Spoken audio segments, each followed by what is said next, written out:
La Fórmula 1 goza de una salud excelente en Estados Unidos actualmente. Es el único país del mundo que alberga 3 grandes premios por temporada y las audiencias no paran de subir, tanto en circuitos como en televisión y redes sociales. Sí, la Fórmula 1 está de moda en el país yankee, pero esto no es casualidad, porque el Gran Circo lleva casi desde que nació intentando seducir al mercado norteamericano. Ahora, bajo los mandos de Liberty Media, parece que han conseguido llamar por fin la atención de un público que ha visto cómo la categoría ha intentado absolutamente de todo para atraer sus miradas y, por supuesto, han sido espectadores privilegiados de una larga lista de fracasos que construyen la historia de una relación entre Fórmula 1 y Estados Unidos que no siempre ha sido como ahora. Si quieres saber todos los fracasos que ha sufrido la Fórmula 1 con Estados Unidos hasta llegar al punto actual, ponte a rebufo, que te lo cuento. Yo soy Pau Mora y esto es Undercut, tu canal de historia y actualidad de la Fórmula 1.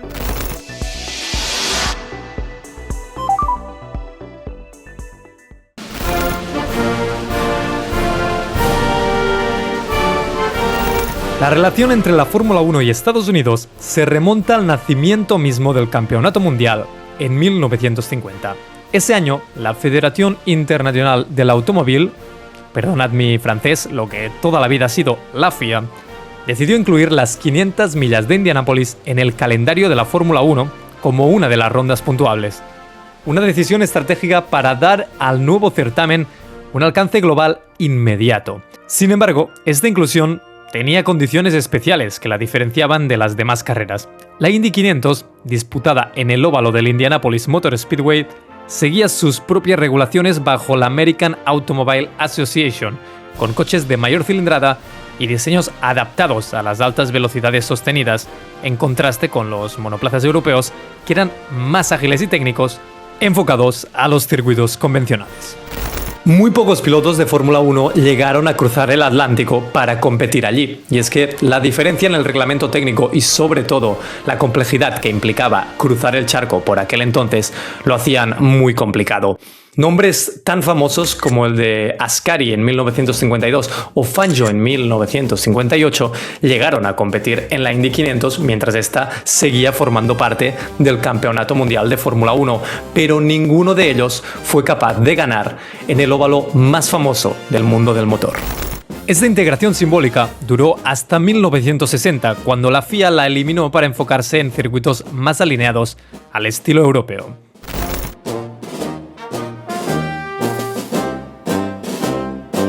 Tras la salida de la Indy 500 del calendario, la Fórmula 1 buscó un hogar más convencional en Estados Unidos. Tras probar un año en Riverside y otro en Sebring, en 1961, el Gran Premio de los Estados Unidos se trasladó a Watkins Glen, un circuito permanente en el estado de Nueva York. Este periodo, que abarcó de 1961 a 1980, representó la primera era estable de la Fórmula 1 en suelo americano y parecía que habían encontrado su lugar. Sin embargo, el circuito, construido en 1948, no cumplía con los estándares de seguridad de la época. Barreras insuficientes, escapatorias demasiado cortas o un asfalto muy bacheado fueron los culpables de convertir a Watkins Glen en un paraje demasiado peligroso.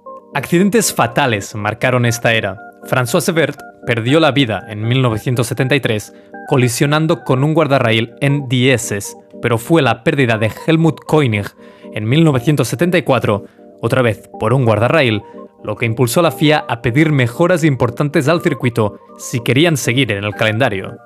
Watkins Glen invirtió en seguridad, puso chicanes para reducir velocidades, pero había un problema más allá de los accidentes, y es que la gente no iba al circuito, y los que iban incluso lo vandalizaban.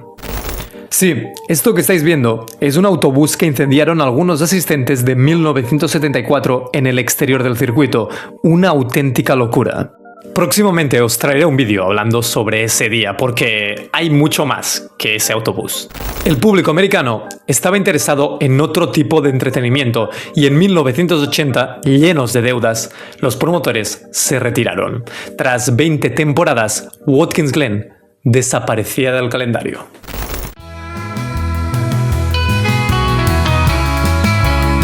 El Gran Circo abandonaba Watkins Glen en el 81, pero no los Estados Unidos. Lo de llenar el calendario con citas en el país norteamericano para atraer más público viene de lejos.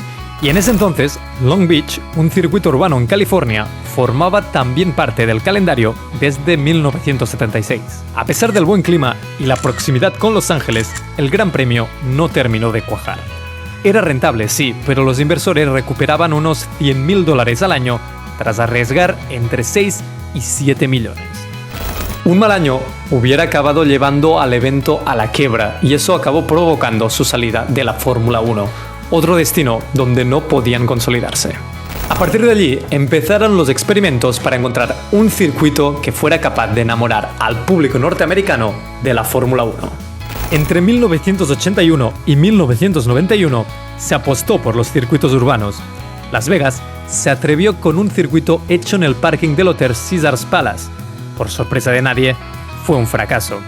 Detroit aguantó algo más, pero el circuito tenía el mismo problema. Era aburrido.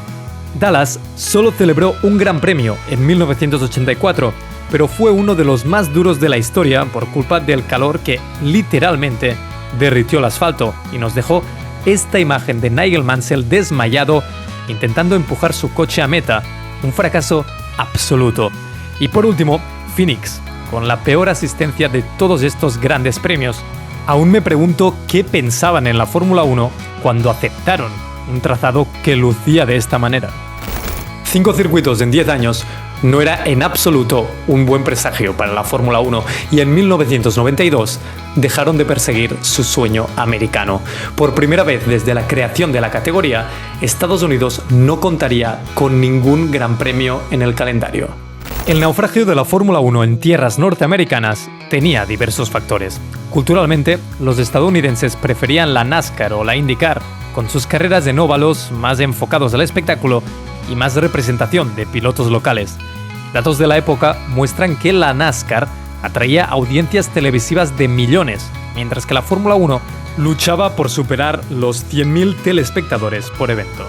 Económicamente, a los promotores les costaba horrores encontrar patrocinios locales, y el hecho de que la Fórmula 1 no tuviera paciencia con ninguna de las ubicaciones mencionadas tampoco ayudó a consolidar un vínculo con los aficionados locales que sí existía en Watkins Glen. Y de esto no tengo datos, pero ya os lo digo yo. La elección de circuitos durante esa época fue absolutamente lamentable. Cada circuito urbano era más aburrido que el anterior, y cuando tu producto no entretiene, pues no vas a enganchar a un público estadounidense que si algo le sobra es entretenimiento.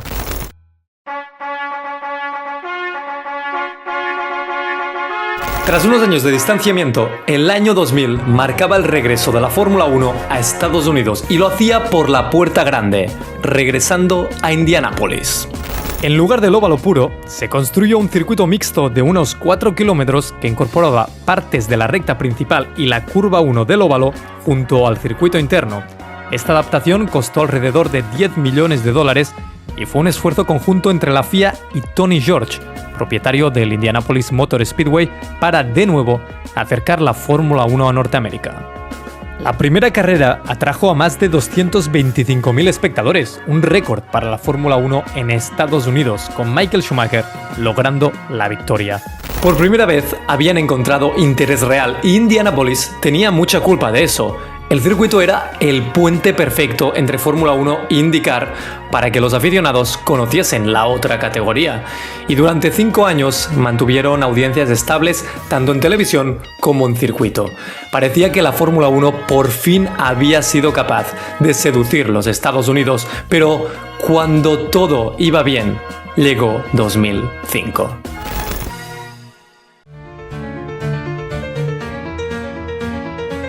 Todo progreso construido hasta ese momento se derrumbó en 2005 tras uno de los escándalos más grandes de la historia de la Fórmula 1. Tengo un vídeo en el canal hablando sobre todo lo que sucedió esos días, te lo voy a dejar por aquí porque la verdad vale mucho la pena, pero para que os hagáis una idea, se celebró una carrera con tan solo 6 coches. Sí, lo has oído bien, esto que ves es la salida inicial, no está editado, solo 6 coches vieron cómo se apagaba el semáforo. El problema estuvo en los neumáticos Michelin, que no aguantaban las presiones en la última curva del circuito. Y claro, los 7 equipos que montaban estos compuestos se negaron a competir si no se tomaban medidas. Hubo reuniones, no se encontró una solución, y tras la vuelta de formación, los únicos que ocuparon la parrilla de salida fueron los equipos que llevaban Bridgestone. El resultado, más de 100.000 fans furiosos en la grada que llegaron a lanzar objetos a la pista en forma de protesta. Las repercusiones fueron inmediatas, reembolsos masivos, demandas del público y una imagen del Gran Premio destrozada. La asistencia en los próximos años cayó rápidamente por debajo de los 100.000 asistentes y a pesar de que las peores críticas se las llevaron tanto la FIA como Michelin, la relación entre Estados Unidos y Fórmula 1 volvió a quedar herida de muerte. En 2008, tras negociaciones fallidas, Indianápolis fue eliminada del calendario. Ese proyecto que parecía poder apuntalar la Fórmula 1 en Estados Unidos se esfumó tras un gran premio que perfectamente puede ser el peor de la historia. Otra vez, Estados Unidos se volvía a quedar sin Fórmula 1.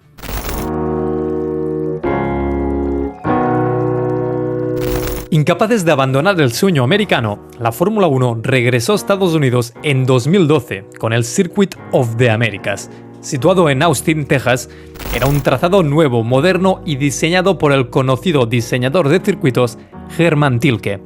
Inspirado en curvas legendarias como las S de Suzuka o el Sector 1 de Silverstone, el COTA costó $400 millones y fue financiado por inversores locales con apoyo estatal. La primera carrera vio a Lewis Hamilton vencer tras una bonita batalla con Sebastian Vettel, en la que fue la última victoria de Hamilton junto a McLaren. Ese día acudieron 117.000 espectadores, pero el número no ha parado de crecer.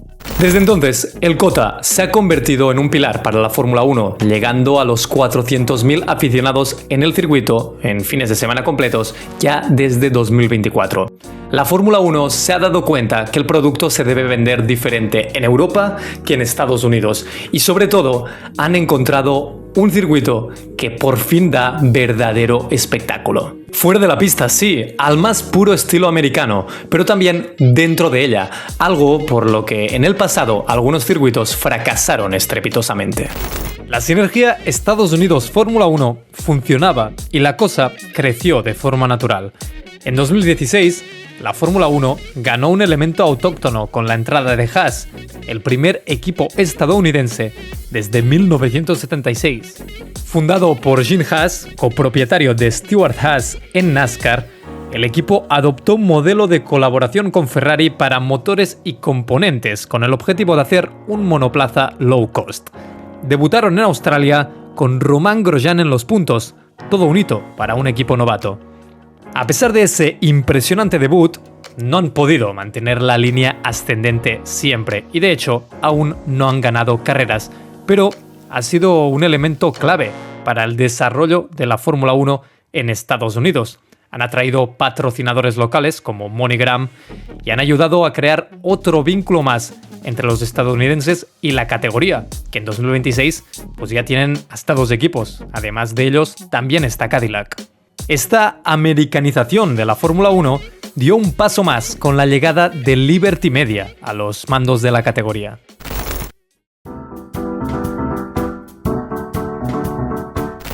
Lanzada en 2019, Drive to Survive ha sido instrumental en el boom de la Fórmula 1 en Estados Unidos. Esta serie documental, producida por Box to Box Films, busca explicar todo lo que sucede detrás de las cámaras durante la temporada, mostrando la parte más humana o cotidiana de los pilotos y otros integrantes ilustres del paddock. Puede que inflen muchas situaciones o exageren rivalidades, pero en Estados Unidos el impacto ha sido tremendo. Un estudio de Morning Consult en 2024 reportó 77 millones de fans de la Fórmula 1 en Estados Unidos, un aumento del 44% desde que salió el documental, con el 28% atribuyendo su interés directamente a Drive to Survive. Aún más interesante, 35% del público americano es menor de 35 años, lo que implica una base joven con la que seguir creciendo. Ante el crecimiento exponencial que estaba viviendo la Fórmula 1, Liberty Media se lanzó a conseguir lo que Bernie Ecclestone nunca pudo: tener más de un gran premio en Estados Unidos por temporada y hacerlos funcionar.